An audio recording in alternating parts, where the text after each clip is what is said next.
Yes. Very good. Great. Julie is here now. The mic, please. Hi, just checking for sound. Yes. Very good. Great. Julie is here now. Okay, so that now worked. And so, Share. Oh, you can share this one. Share.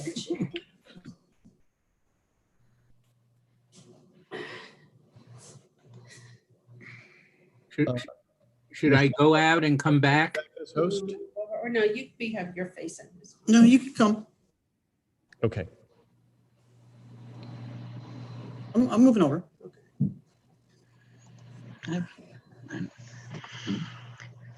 Are you mute? That's my virtual background. I can change it to the house. That looks okay though. Let's just keep it like that. Michelle, can I have permission to record? Who's talking tonight? Gail. Oh, I'm sorry, Gail. It says request permission from the meeting host to record. You got it. Okay, thanks. You have it? Let me see.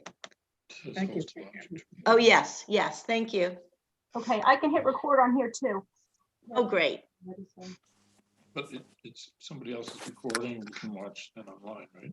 Later, You don't have to yeah. record it. Okay. You don't have room on this computer. Oh, We have no. This computer has no storage capacity, so it'll be online. It'll be on YouTube, probably. okay, so I won't record. I'm gonna pause then.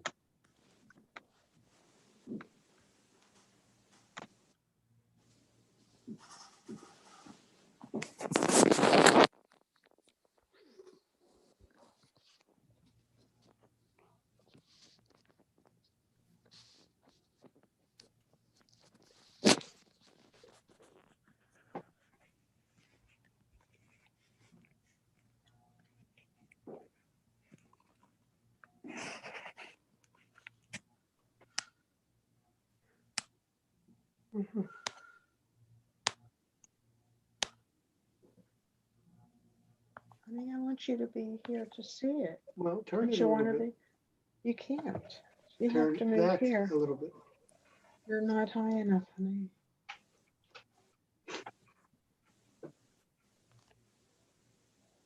There's Howard. There's you. Who's running the service?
Oh, okay. All right. See, this is my son-in-law, Mm-hmm. Jay, Mm-hmm. and this is his sister, Gail.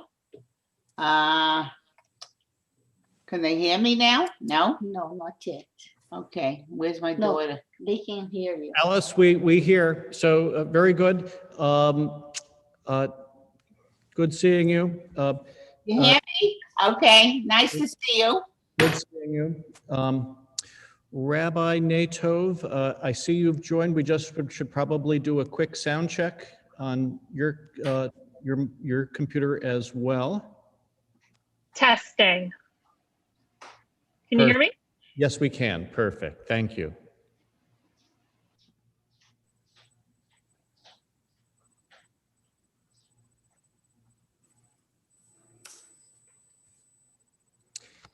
And Lisa Siegel, president of our congregation. Lisa, you should do a sound just to make sure that you have that working as well. Hi, Rabbi. My condolences to you and your whole family. Great. Thank you. Thank you.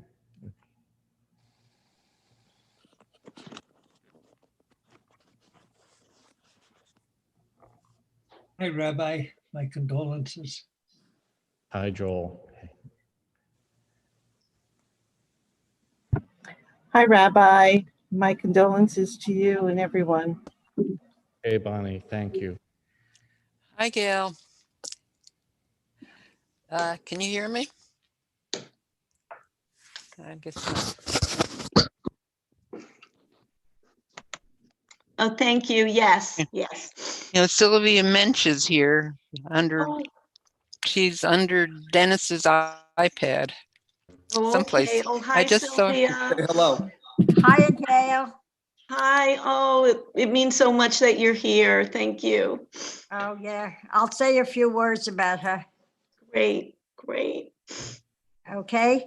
Okay, great. Okay. Thank you. Hello, Rabbi. I know Sylvia about close to 75 years. She married my cousin Arnold. We were very close at the beginning years, and that, am I still on? Yes. You're on. Yes, yes. Okay, You're on. Then they moved to Connecticut and raised their family. And of course, between telephone calls and family functions, that's when we saw them. Geographics made a big difference. And so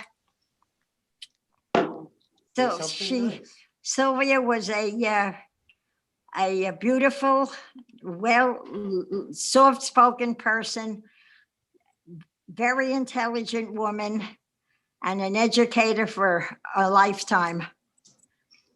My condolences. Thank you. Thank you, Sylvia. Our condolences, Rabbi and Gail. We're thinking of you guys. Thank you. Hi, Rabbi from the Zimmermans. Thank you so much for allowing us to be here with you, and our sincerest condolences. We thank everyone for attending. Michelle, I probably a little after 2, so we should probably put folks who are going to be highlighting on to the mute. I'll ask everyone to unmute as it's their turn. Anybody Want me to put you back on has a mute? number in front of their name is participating in the service. Please don't change your name. It's going to be the easiest way for me to find you. Thank you. Hi, Gail. It's Sonia and Arnold Fortnight. Oh, hi. What a long time. I know. Oh, Hey, it's we're so. asking everyone to mute themselves.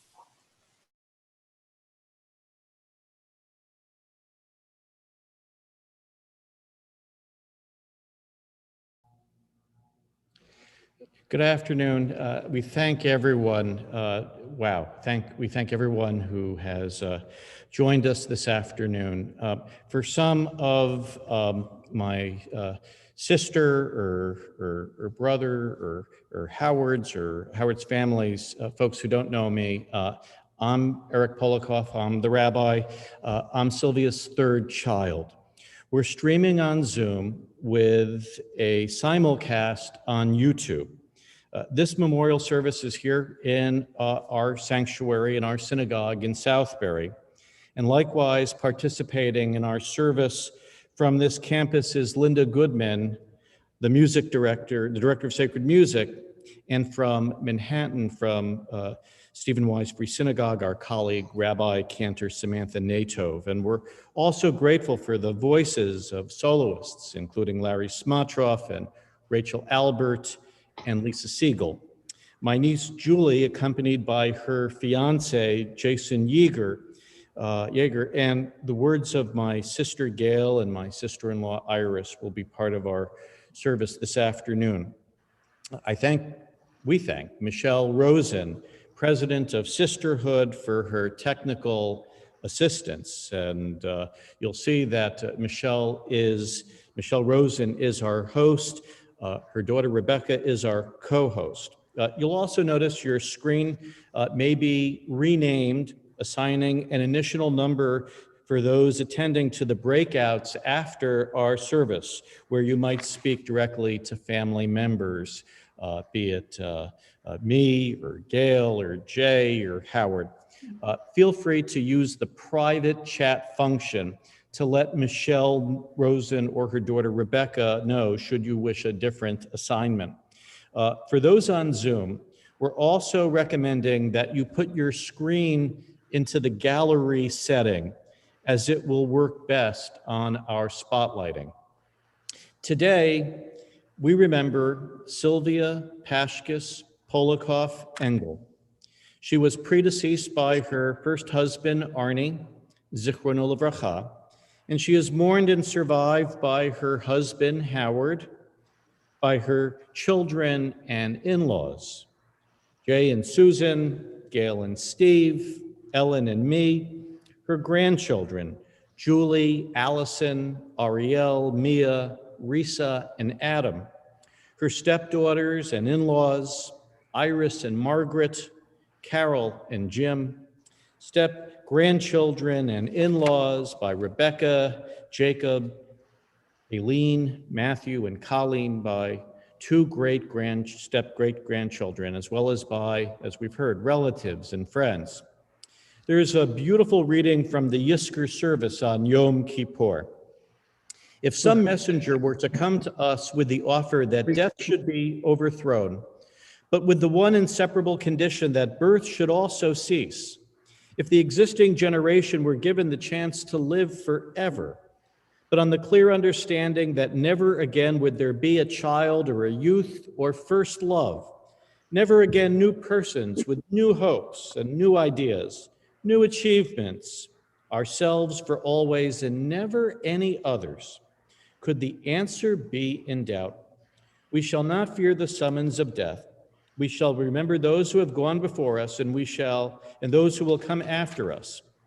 Let us treasure the time we have and resolve to use it well, counting each moment precious, a chance to apprehend some truth, to experience some beauty, to conquer some evil, to relieve some suffering, to love and be loved, to achieve something of lasting worth. We now turn to the comforting rituals of a Jewish tradition and identity that Sylvia so cherished. For solace and human affirmation, we lift our voices in comfort and hope.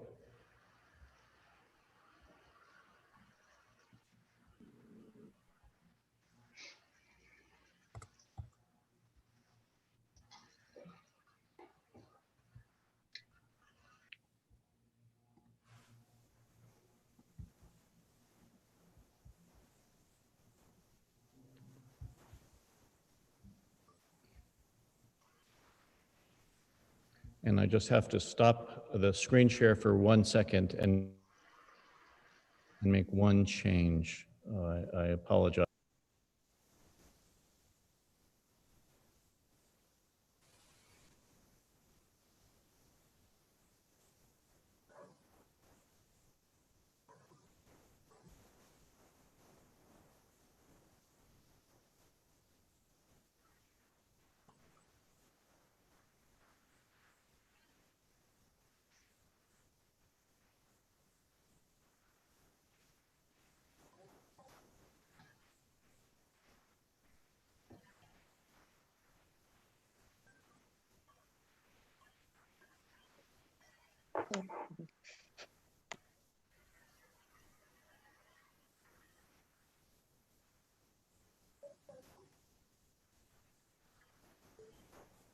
Rabbi, there's no sound.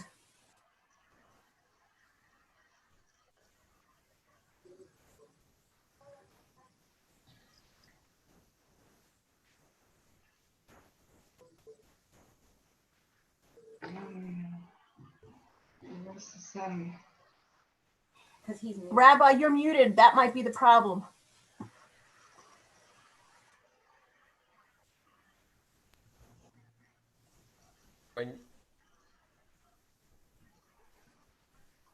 Sheveti Adonai, Lenegdi Tamid, Kimimini Balemot. Lachen samach libi, vayagel gevodi, afesari laveta. Lo tazov nafshi lishol, lo titen asisha irashachat. Odieni orach hayim. Orach hayim. Ovassemachot et panecha mimot gemicha netzach. Sheveti Adonai lenegdi tamid.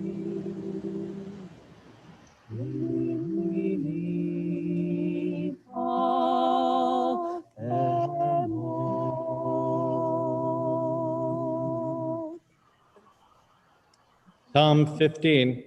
Adonai, who may abide in your house, who may dwell in your holy mountain? Those who are upright, who do justly, who speak the truth within their hearts, who do not slander others or wrong them or bring shame upon them, who scorn the lawless but honor those who revere God, who give their word and come what may do not retract, who do not exploit others, who never take bribes. Those who live in this way shall never be shaken. Rabbi Cantor Natov shares Psalm 23.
Eshet Chayil, a woman of valor, who can find her worth is far more beyond that of rubies. Her husband puts his confidence in her and lacks no good thing. She is good to him, never bad, all the days of her life. She girds herself with strength and performs her tasks with vigor. She is clothed in strength and dignity. She looks to the future cheerfully. Her mouth is full of wisdom, her tongue with kindly teaching. She oversees the activities of her household. Her fingers work the spindle. Her hands are stretched out to the needy. Her husband sings her praises. Her children praise her. Many women have done well, but you surpass them all. It is for her awe of God. Extol her for the fruit of her hand, and let her works praise her in the gates, wherever people gather. We read from the biblical writer Ecclesiastes, L'kol zman ve'et l'chol chafetz tachat hashamayim, et la'ledet ve'et la'mut, et la'atav ve'et la'kor natua. For everything there is a season, a time for every experience under heaven, a time to be born and a time to die, a time to plant and a time to uproot what is planted, a time to tear down and a time to build up, a time to weep and a time to laugh, a time to grieve and a time to dance, a time to throw stones and a time to gather stones, a time to embrace and a time to refrain from embracing, a time to seek and a time to lose, a time to keep and a time to discard, a time to tear and a time to sow, a time to keep silence and a time to speak.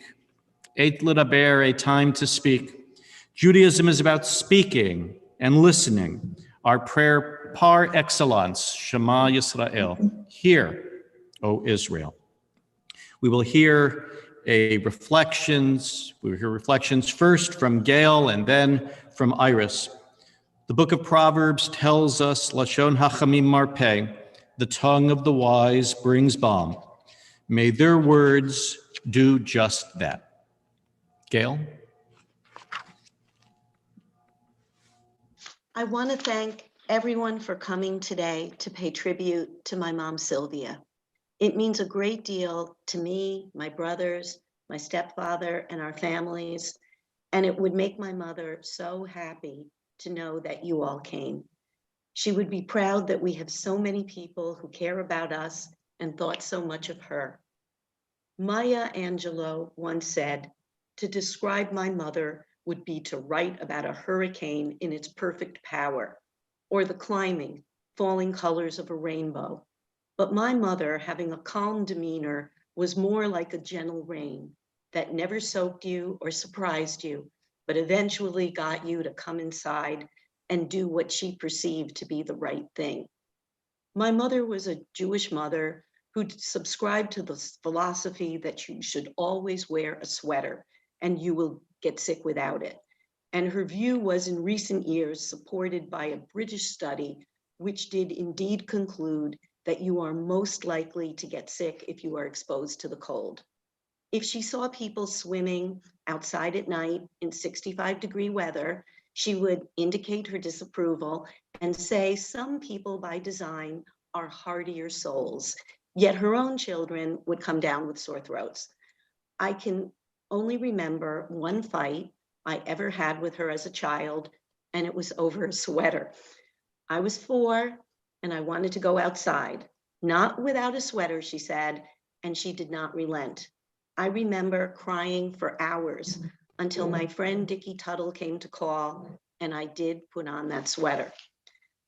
The only child of hardworking Jewish immigrant tailors from what is now Belarus, Sylvia was born in New York City to my grandpa Jack and grandmother Nettie. In her quest for a perfect name, my grandmother asked the nurse in the hospital if she had a suggestion. The nurse was reading a novel in which the heroine was named Sandra. English not being their first language, that name was misspelled Sandro on the birth certificate.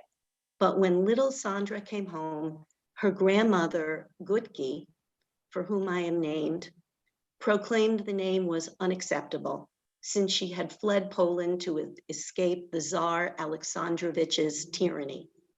The name had to begin with S as the baby was to be named for a deceased close relative whose name had begun with S in accordance with Jewish tradition. Since Sylvia was already a common name in the family, that was the name that was deemed appropriate. There was Smart Sylvia, who was a teacher, and Sylvia Slavin, who the family referred to as Sylvia Canarsie, because she had lived for a brief time in Canarsie, New York. And so my mother became Little Sylvia. She did not discover that her real name was actually Sandro and not Sandra until she applied for a marriage license to marry my father years later. My mother learned English in school and spoke Yiddish at home. When she started first grade in August, it was assumed that she was mentally incapacitated because she did not speak until the teacher asked what holiday is coming up. And she answered 2 months later with her first 2 words in perfect English, Columbus Day. She was a beautiful brunette with lovely blue eyes who was once approached by a modeling scout. At 5'1", she knew that modeling was never in the cards for her and that she could not pull off every clothing style. Not for me, that's for a taller girl, she frequently remarked when she considered clothing options. My grandmother Nettie used to tell me that since Sylvia's grandmother had been a twin, she had expected that she herself would have had twins. I always wanted two like that, Nettie used to say. As a child, Sylvia loved school and spent hours practicing her handwriting. She was an excellent student and was skipped twice so that she graduated high school at the age of 16. She enrolled in Hunter College and became an elementary school teacher. She worked in the telephone company after World War II during college, and then as a teacher in Bethpage, Long Island, and then for the Norwalk Public Schools for 40 years. She loved teaching, and especially teaching children to read. She used to say that she would have paid the school district rather than the other way around, as she enjoyed her job that much. She met my father, with whom she had an extraordinary marriage, through her cousin, and encouraged him not only to finish college, but to become a successful podiatrist. My mother had grown up living over a barber shop, and her family had shared a single bathroom with the barber and his customers before her parents scraped together enough money to buy a dry cleaner and tailoring shop. Years later, when she and my father built their dream house, she made certain that it had 5 bathrooms and a pool. My father's birthday is November 10th, and it was fitting that we placed her next to him yesterday in what would have been his 96th birthday. She also instilled the value of education in her 3 children. Growing up in Norwalk, discussions around the white kitchen table revolved around the professions that we should pursue. Although she would have liked all 3 of us to become physicians, she did go 1 for 3 with my brother Jay, who became a pediatrician, and picked up a bonus doctor in her surgeon daughter-in-law, Ellen. And eventually, she reconciled and became very proud of my law degree and teaching career, as well as my brother Eric's decision to enter the rabbinate.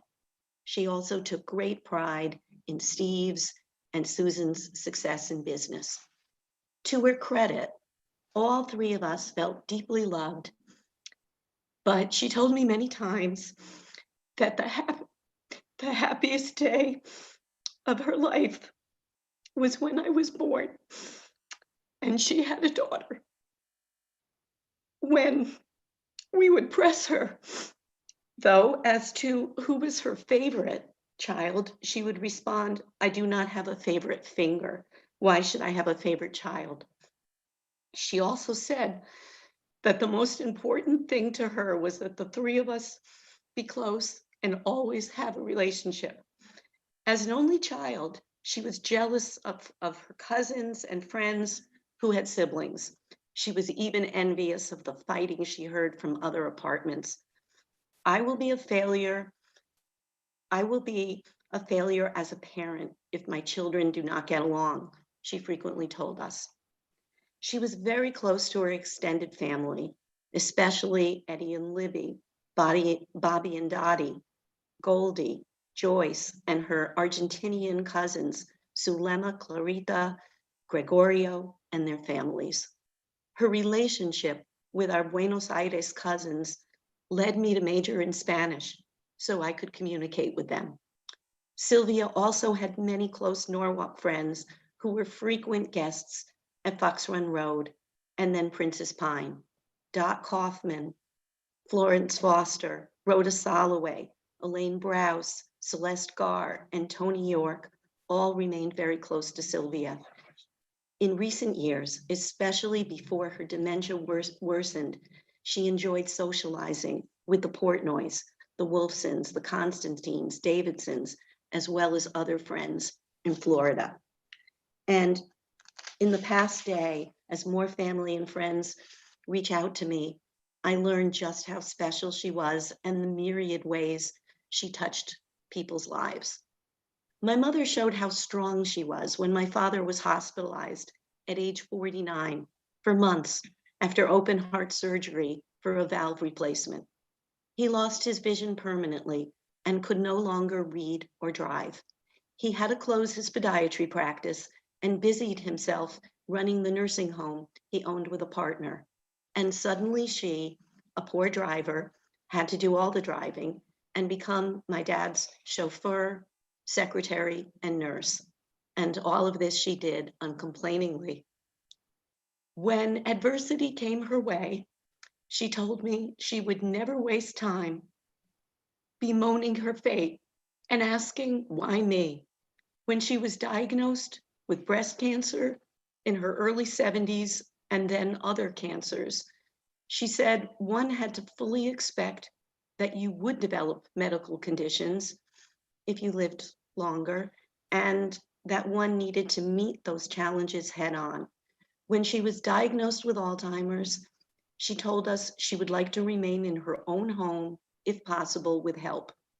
Unfortunately, COVID intervened at the end, and we were afraid of infecting her, but even though she forgot our names, she would wave at us through the window and smile when we sat apart on the deck and reassure us that she was feeling fine.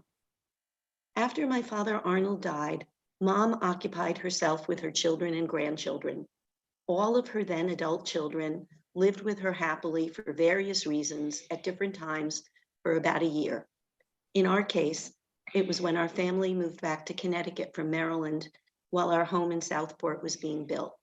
She was a big part of my children's lives, as well as those of my nieces, Ariel and Mia in Southbury, and she cherished the time she spent in Atlanta with Risa and Adam.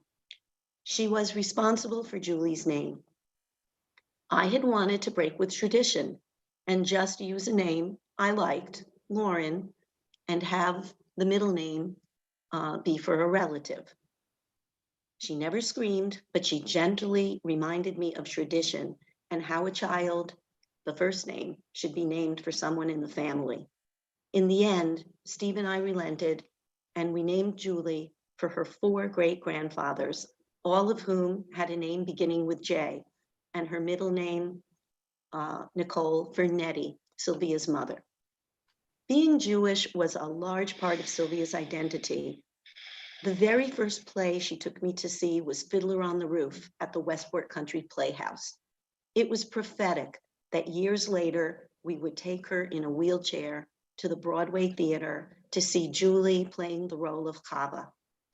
Her dementia was readily apparent then, but when she and Julie would speak, it was always new for her to hear that Julie was playing the roles of Huddle and Chava in that production. "That's wonderful," she would exclaim. The night she actually got to see Julie, although very weak, she was mentally present enough to know all of us and that it was Julie. I also remember that she flew to Connecticut from Florida to see Allison play the role of Anne in The Diary of Anne Frank at a theater in Stamford. She always had a special affinity with Anne Frank, as they were close in age. Sylvia always remembered when several members of the German-American Bund regularly patronized her father's shop to dry clean their uniforms. And one mockingly told her father Jacob that they would be sure to put in a good word for him when Hitler took over America. 9 years after my dad died, Sylvia met Howard on a trip to Florida when my brother Jay's in-laws introduced them. After a whirlwind courtship, they married and had many happy years together until dementia and then COVID separated them this last year. Sylvia embraced Iris, Margaret, Jim, and Carol, and always opened her home to them and their families. My mom and Howard spent time in Norwalk, always leaving for Florida after her birthday on December 5th and remaining until Passover. She said that when they married, that Howard had said if they were lucky, they would have 5 years. 5 turned into 20. I see a lot of my mother in myself. I always have that sweater myself, even when it's not that cold. And I fought my own battles with my daughters over that very issue. I now adhere to the tradition of naming a child for someone in the family who has died, and will probably remind my children of its importance when the time comes. My mother's favorite holiday was Thanksgiving, and first she and my father, and then she and Howard would host large extended family gatherings in her dining room. We would joke when we saw she had set up the table in August, and that every year it got earlier and earlier. Whenever I set up the Thanksgiving or Passover table a week earlier for a large crowd, I realize I am becoming her. There is a Jewish proverb that says that what the daughter does, the mother did. I have a lot to live up to, and I hope that I can be and have been half the mother my mother was. Here's to Sylvia. I'm so grateful that I had her for 62 years and that I always had her love and support, and she gave me the tools to manage without her.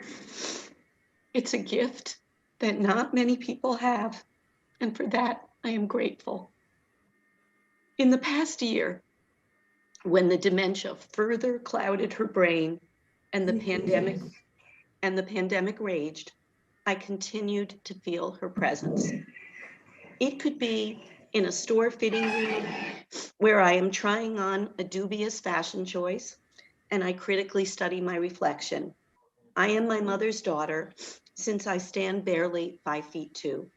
I invariably hear that voice saying, "Gail, that's for a taller girl." Or I sense her essence on a day when the only kind of rain I like descends, a calm, cool, gentle one, without the humidity that makes my hair swell. And I know that those moments bring a shower of happy memories of Sylvia, and that brings me comfort.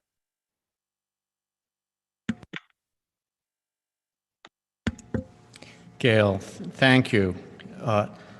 Iris? I am, for anybody who doesn't know me, I am Iris. I'm one of Sylvia's stepdaughters. I am one of Howard's daughters. Carol is my sister. Jim is, and Margaret, you've heard Gail talk about Margaret and Jim and Carol. And Gail's perspective on Mom took her from the time she was born until now. My memories of Mom have been for the last 20 years. So some of the stories are the same, and some of them are from a slightly different angle. And I guess that's what makes life so rich. Sylvia, my bonus mother, Mom, mother not by blood, but by love. Sylvia Engel was these things and more. She was my father's queen bee, for whom he couldn't think of enough things to do to bring her joy. Her smile lit up my father's, who I refer to as Daddy, Daddy's world. he would always say that Mom's smile could bring out the sun. Mom became my bonus mother because she accepted who I was immediately. When she and Daddy first got serious, she wrote me a beautiful letter telling me who she was and what she hoped our family would become, our blended family. She wanted the transition to be smooth. We all know these days that transitions are not always smooth. Mom worked on the transition by telling her new part of the family about many of the experiences she had growing up. We love to listen to her stories. At a time when many women did not go to college, Mom went. She got 2 of her degrees from Hunter College. And knowing that, Carol, Jim, and Rebecca drove by Hunter to see the college. They could better appreciate the stories and connect to Mom because they now had seen where Mom had gotten her teaching degrees. Carol and Rebecca also loved having Mom teach them Yiddish. Mom was able to recall Yiddish even when her memory started to fail. I first met Sylvia about a year after my biological mother, Doris Engel, died suddenly. When my mother died, Daddy was lost. After 50 years of marriage, he was floundering without a partner with whom to share life. Fortuitously, he came to Boca to visit his brother and my mother's sister, and he was introduced by the in-laws that Gail mentioned to this woman, Sylvia, who had been a widow for 8 years. On their first date, with Mom in a white pantsuit climbing up and around World War II airplanes, their connection started.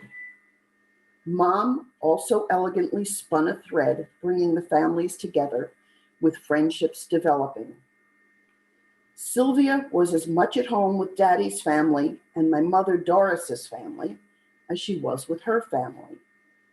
The feelings were mutual. Daddy recalls with fondness the first breakfast that she made for him was in a frying pan that no longer had its original shape, so she had to keep turning it so the eggs would cook evenly. To use the microwave, she needed to keep licking her fingertip to activate contact with the buttons. And the mattress retained a shape that gave them the excuse to cuddle in the middle of it. Not that they minded any of that, but Daddy was already smitten and bought Mom a new set of pots, microwave, and mattress. Mom was always dressed beautifully and was perfectly coiffed. Daddy wanted to buy Mom jewelry, but she wouldn't get jewelry unless she had an outfit to wear with it. So Daddy would take her to Talbot's twice a year to get her new clothes. And then he could get her new jewelry to match. As Gail said, Mom loved making parties, cooking her special dishes. She wasn't a versatile cook, but those dishes she did make, the family, especially the grandkids, looked forward to every year. As some of the family's diet preferences changed, Mom and Daddy would try to incorporate changes to the menu to keep everyone in the family content. We had some vegetarians. A big event in her life was the cruises she would take, where Daddy would see that she would have the luxury that she would normally not allow herself. When Alzheimer's kept them from travel, armchair travel replaced the cruises. Mom and Daddy would sit and hold hands watching their TV programs, or they would listen to all types of music. Big band, classical, jazz, the Argentinian family's band music, instrumental, 40s, and Julie's voice in its many iterations. Mom would be sitting in her recliner with her legs up and move her feet in time to the music. She loved listening to the music. It brought her peace. Mom loved her book club. She was very diligent about reading her books, a certain amount of pages each day. When she could no longer read books, she enjoyed magazines and her word search magazines. It was a good thing that her refrigerator was not built in because she needed both sides to put up all the pictures of her grandchildren. I was struck by that the first time I came into the house as I got to know who everybody was. Whenever we would go get in the car to drive somewhere in Norwalk, Mom would tell us about each of the schools that she taught in. And I think that she taught in all of them. Mom would give explicit directions. It was quite amazing to me how exact she was. And I was always amazed at how she knew her way around. Later, I learned if you veered off that route, all bets were off. The other night, Daddy confessed to me that he never goes to bed at night without thinking of her. Now she has returned to her original husband, Arnold. The world here has lost a wonderful person. We will miss her so much. I love you, Mom. Iris, thank you. Thank you.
This week's Torah reading is eerily poignant and apropos for a son and a rabbi.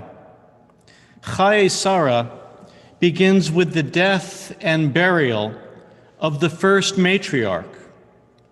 My family, too, has lost our matriarch, as we've heard from Gail and Iris, whom we buried yesterday and we all remember together now. There are other parallels. Both women, Sarah and Sylvia, were understood to be beautiful, poised, and determined. Most significantly, Chayei Sarah literally translates Sarah's lifetime. As such, it asks us to remember not just one discrete period, say the painful ravages of Alzheimer's, but a totality, a full and fulfilling life. The ancient sages found a complementary lesson in the Torah's rendering of Sarah's age, 100 years and 20 years and 7 years. Our lives contain different segments. This assuredly applies as we reflect on Chaye Sylvia. She found in Edward Hopper's iconic painting, Early Sunday Morning, a print of which we display in our home, she found her first address, living in a Brooklyn neighborhood above a barber shop at the height of the Depression. Yet where Hopper paints isolation, a scene devoid of people, Sylvia was reared in and thoroughly embraced. Her own close-knit, extended, Yiddish-speaking immigrant family from Kabrim, a city that would echo in Sylvia's consciousness throughout her life. Her parents, Nettie and Jack, hardworking tailors, claimed not to have taught her English at home, lest she develop an accent. Sylvia learned, as we know, in public school. She would later become, in the Norwalk public schools, an English as a second language specialist, teaching to new immigrant children from around the world. Graduating Bushwick High School and having skipped 2 grades, Sylvia worried she might not be accepted into a city university. Her father, Jack, reassured her that if necessary, they would cover a private college. She soon got her first choice and enrolled in Hunter College, and it was an intellectual and cultural awakening. The school left an indelible imprint. She majored in education, receiving, as we know, her bachelor's and master's degrees. At this women's college, she also learned the social graces, from setting a table and sending invitations to writing thank you notes. Gracious and refined, Sylvia's later nicknames of the Queen Mary, and as we've heard from Howard, the Queen Bee, find their origins here. The regimented, rarely changing dinner menus of my siblings in my childhood came from a class at Hunter, as did her take on the realpolitik lessons of our shifting sibling alliances and dynamics. When alliances changed over which TV program to watch or the like, my mother would liken developments to the fluctuating foreign policy interests of the United States, Russia, and China. Still, she wasn't uncritical over her professor's errors. She chuckled over the time when, during the war, a eugenics lecturer measured her skull and pronounced her an exemplary Aryan. After college and a job with the phone company, hired because she passed for a non-Jew, the interview assuring her that her last name Pashkis rhymes with Hotchkiss, she married Arnold and began teaching. They soon settled in Connecticut, where he established his very successful podiatry practice and rose to become the leader of his peers here. With the arrival of my siblings, she moved her parents first to Stanford and then to Norwalk, where Jack tailored out of the apartment and we could visit often. Nettie and Jack are buried in a cemetery close to the house, and Sylvia would go to converse with them.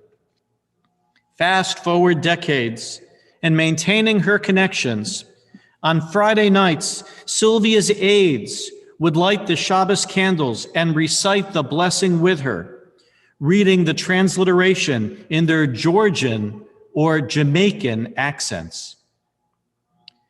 During a long segment of her life, my mother enjoyed a wonderful marriage to my father, raised 3 nice kids, and lived in her dream house. She was beautiful and graceful, and in pictures she looked like Jackie O. At work, principals liked her. Many colleagues became good friends, and she was grateful for a cushy position without a home room or bulletin board. Still, what defined our family and family life was the trauma of Arnie's open heart surgery and his subsequent impairments. Through it all, his hospitalization, and then the frustrations of his long-term disability, she never faltered.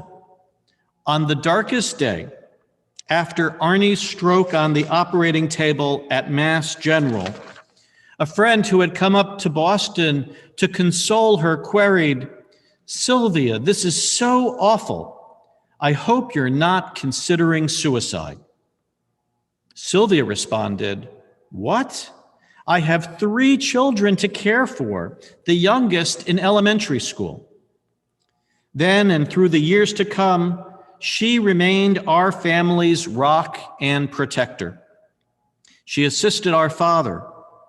In between consults at Mass General, she counseled Jay, then a high school senior, on his college choices. She would remain his sounding board throughout his career, through his move to a position at Kaiser. Sylvia's views pushed her children, propelled Jay and later daughter-in-law Ellen to become physicians, Gail a teacher and attorney, and me a rabbi. She was proud of in-laws Stephen and Susan's Ivy League intellects, and more so of their devotions.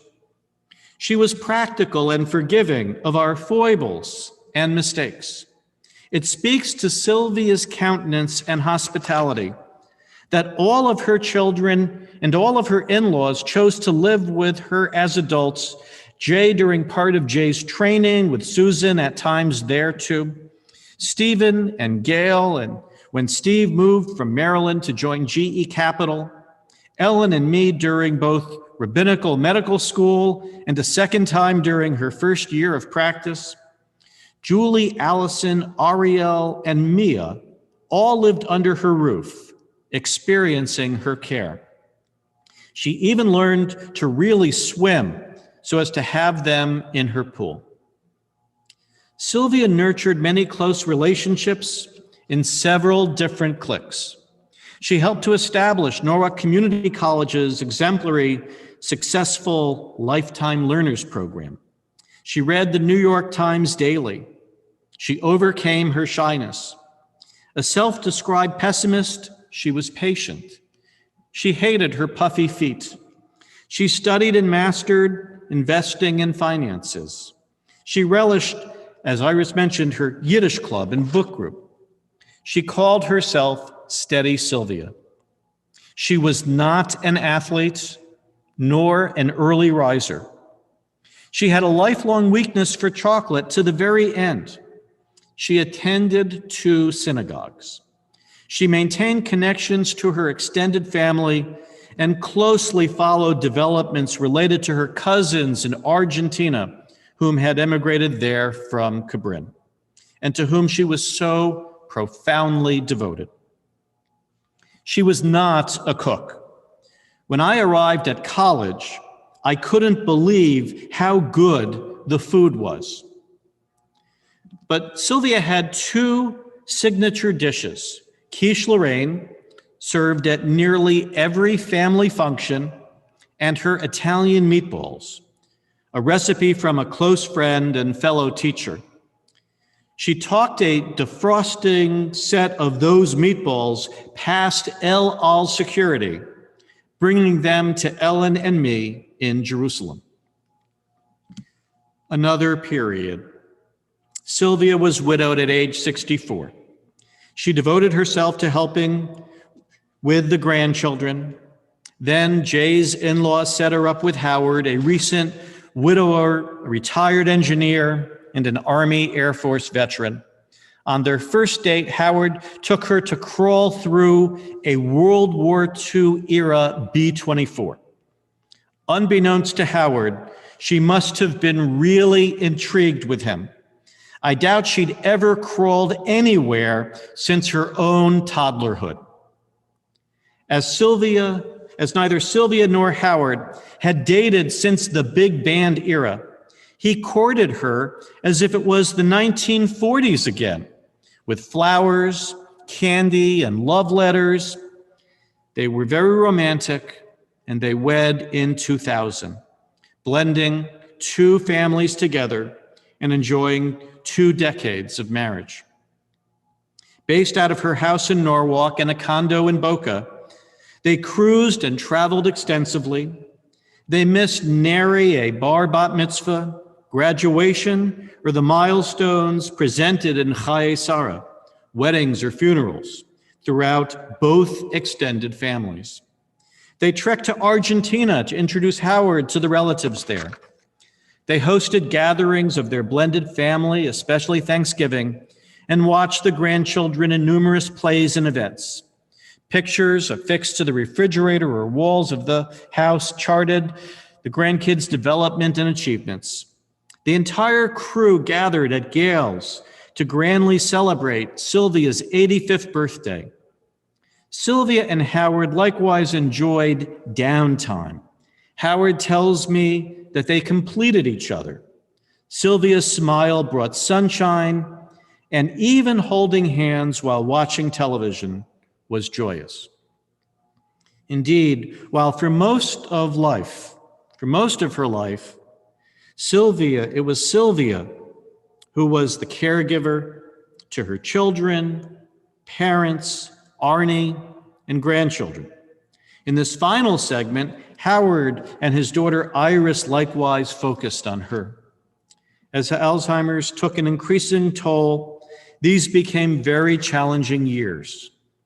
Yet also with the help and deep commitment of so many caring aides, we discovered that while her terrible disease stole so much, it never robbed Sylvia of her essence.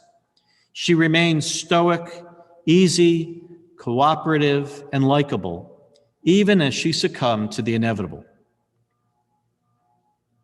As we've buried and now reflect upon Chaye Sylvia, may we avow that nothing so ennobles us as the will to love, educate, nurture, connection, and maintain our commitments. As we recount the progressive chapters of her life, may we find comfort in her having done all that she could as long as she could, a trust we maintain. May we recognize how from above the barbershop Brooklyn to the expansive house in Connecticut, with steadiness, poise, forbearance, and wisdom, our matriarch embodied both the American dream and many an age-old Jewish hope and blessing. May Sylvia's soul now rest peacefully, reunited with the source of life. Ken Yehi Ratzon, be this God's will. Sylvia's granddaughter, Julie, accompanied by Jason, present Ritzeh. Hi, I'm Julie, the oldest grandchild of Sylvia, and I just wanted to present Ritzeh, especially because this is a prayer that has been in our family a long time. It's meant a lot to all of us. I remember performing it at my bat mitzvah, and Grandma coming up to me and saying how in that particular song she just said the tears were falling. And last week when I FaceTimed with her,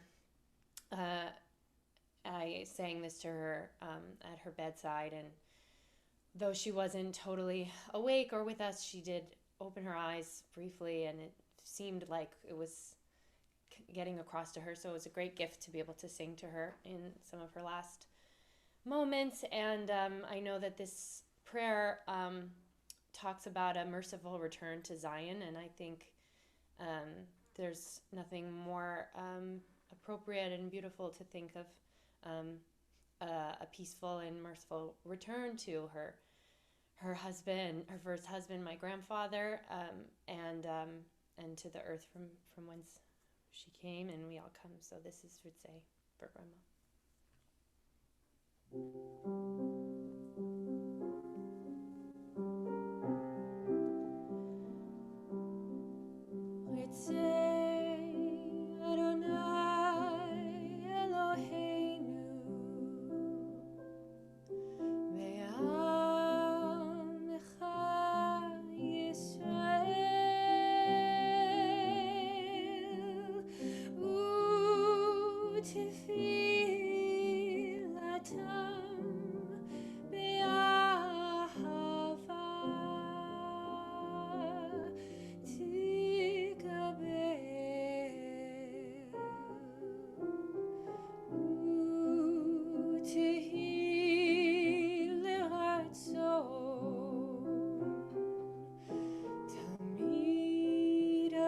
עבודת ישראל.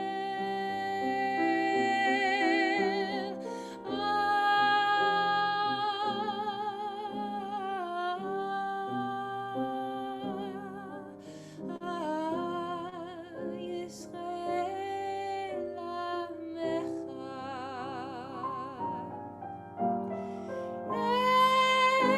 קרוב לך, קרוב פני את עבדיך וחננו. שפוך רוחך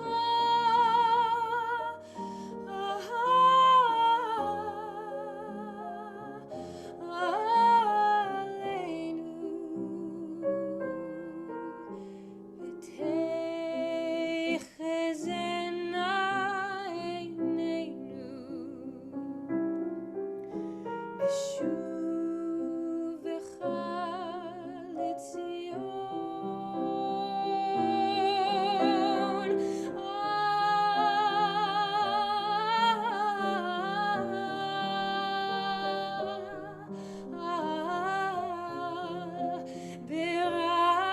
ברחמים ברוך אתה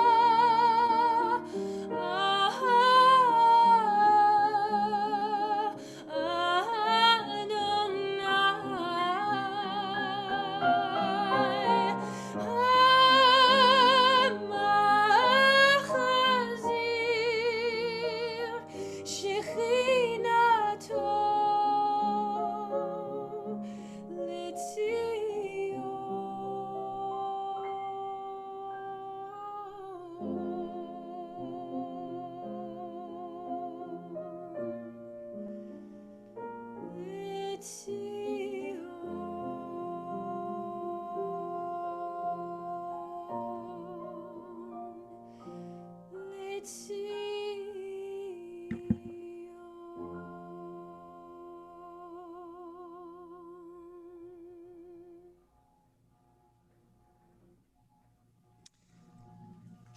Thank you. Here is a poetic translation of the El Malay Rachamim prayer that Linda will momentarily chant. May the source of life, the fountain of all being, open our hearts to compassion and our eyes to wisdom, that we might glimpse in perfect peace and sadness the way of all things. May Sylvia's, may Sima Bat Yaakov and Nedi's memory be for us a blessing, and may we never let the light of her love grow dim in our hearts. May we remember all her worthy and righteous deeds, that her memory be forever bound up in the bond of life. God is our source and our destination, our beginning and our end. May her death awaken us to this truth, that the bond of love we shared and share not be severed in sorrow. May she rest in peace. Together we say, Amen.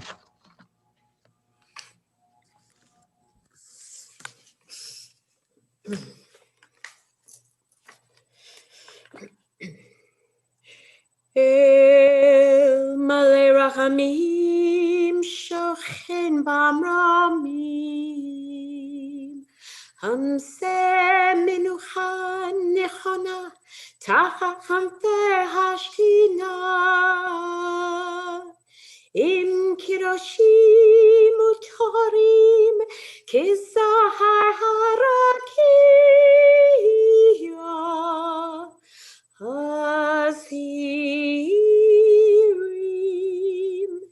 Et Nishmat Sima Bat Yaakov Vaneti Shehachaleho Lama Baal Harachamim Yastivrei Hatisefa Kenevav Leolamim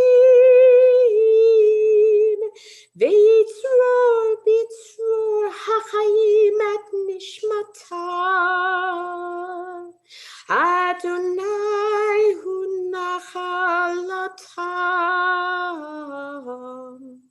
וננוח ושלום אל משכבה ונאמר אמן.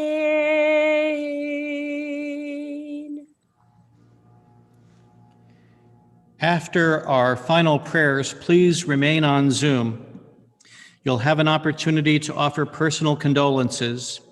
My siblings, Howard and I, will all be in different breakout rooms. Feel free to direct the messages to Michelle or Rebecca Rosen should you wish a specific assignment, or to move from room to room. For those who are able, we invite you to rise for our Kaddish prayer as we join together with Howard and Jay and Gail and me. Yitgadal v'yitkadash shemei Rabbah, b'alma divra chirute v'amlich malchute, b'chayechon v'yomechon v'chaye dechol beit Yisrael, ba'agala v'zman kariv v'imru amen. Yehi shemei Rabbah mevarach le'olam alalmei almaya, yitbarach v'yishtabach v'yitpa'ar v'yitromam v'yitnaseh, V'yitadar, v'yitaleh, v'yitalal, shmei dekudasha b'richu. La'ela min kol birchata v'shirata, tushbachata v'nechamata, damiran bi'alma v'imru amen. Yehi shlama rabba min shemaya, v'chayim aleinu ve'al kol Yisrael, v'imru amen. Osei shalom bimramav, hu ya'aseh shalom, Aleinu ve'al kol Yisrael, v'imru amen. Zichrona levracha, may her memory be for blessing, and let us say, amen. Please be seated. Our singer is Lisa Siegel. Oseh shalom, shalom b'ramav, hu yaseh shalom aleinu,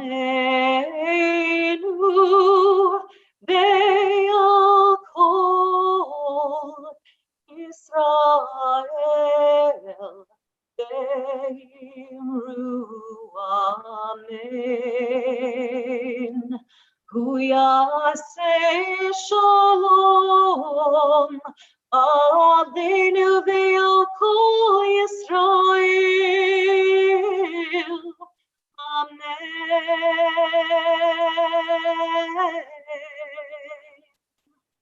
Oseh shalom, shalom b'ramav, hu yaseh shalom aleinu,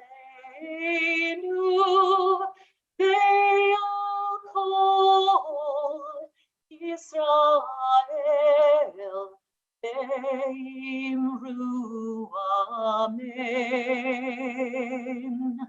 Ve'al kol Yisrael,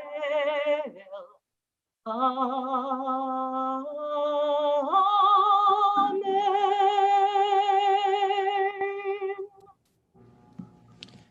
I thank everyone for attending. I thank our participants. I thank Michelle and Rebecca.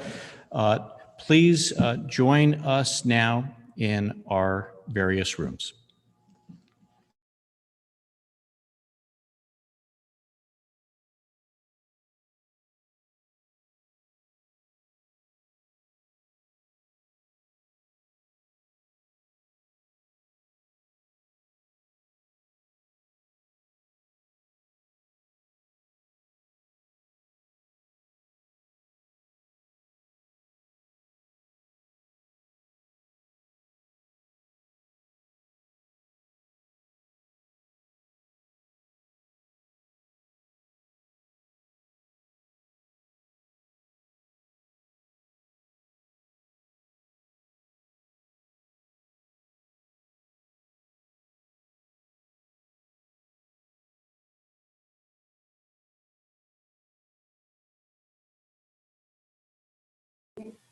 Anybody who's not in a breakout room, we're really working on it. Give us a few seconds because apparently there's a lot of you who haven't been able to put yourselves into breakout rooms.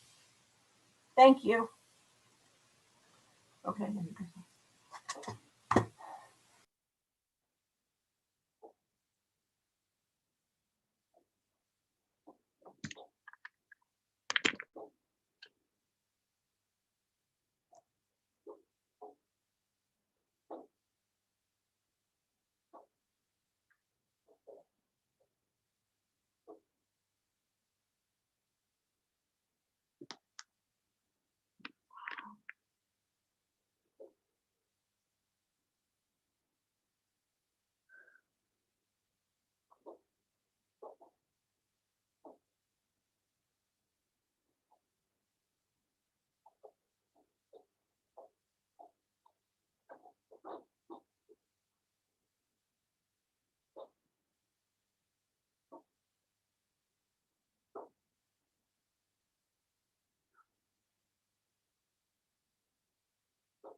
Hi, everybody. We're trying to put you into rooms. Some of you have not sent us a message of where you want to go.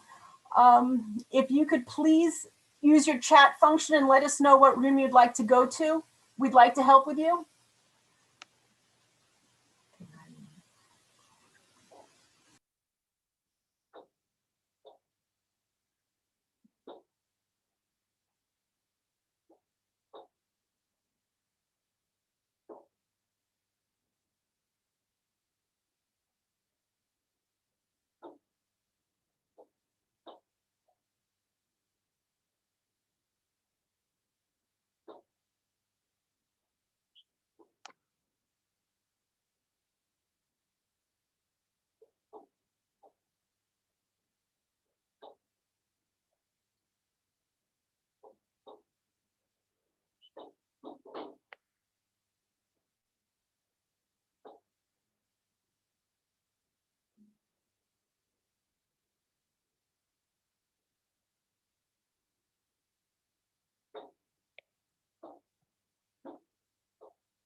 Hi, we have a couple of you left who haven't told us where you'd like to go. I will unmute you. If you'd like to tell me, we'll just send you, and I appreciate the patience. Stephen, I see you're unmuted. Where would you like to go? To Gail, please. Sure. Thank you. Alice, I'm unmuting you. If you could tell me where you'd like to go, it's asking you to unmute.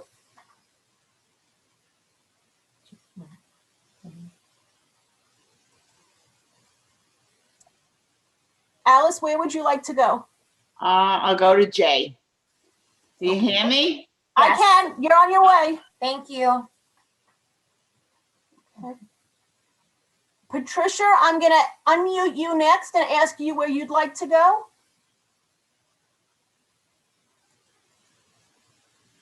Patricia? Yep. Hi, where would you like to go? Who may I send you to? Gail, pregunta a esa mujer que vos conoces. To She's Gail? thinking, she doesn't speak English. She You speaks can come Spanish. back to me after if you want to leave the room and say hello to everybody else. Just for the first moment, who can I send you to? Gail, zeg het dan. You got it. You're going to Gail. Gail, yes, Gail, please. Okay, have a good day. Zaluma? Hi, I'm unmuting you. If you could tell me who you'd like to speak to, I will send you to their breakout room. Hello, Zaluma? Yeah. Would you like to go talk to Gail? I would like to talk to Gail. If you Okay, I'm sending you to Gail. Deborah, I am unmuting you next. If you could please tell me where you'd like to go. Deborah? Deborah?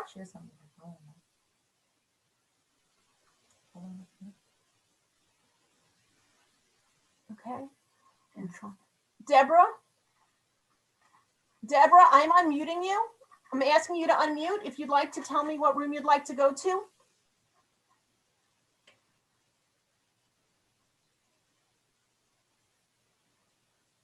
Okay. I'm assuming you're not there. Okay, you can pause the recording or stop it.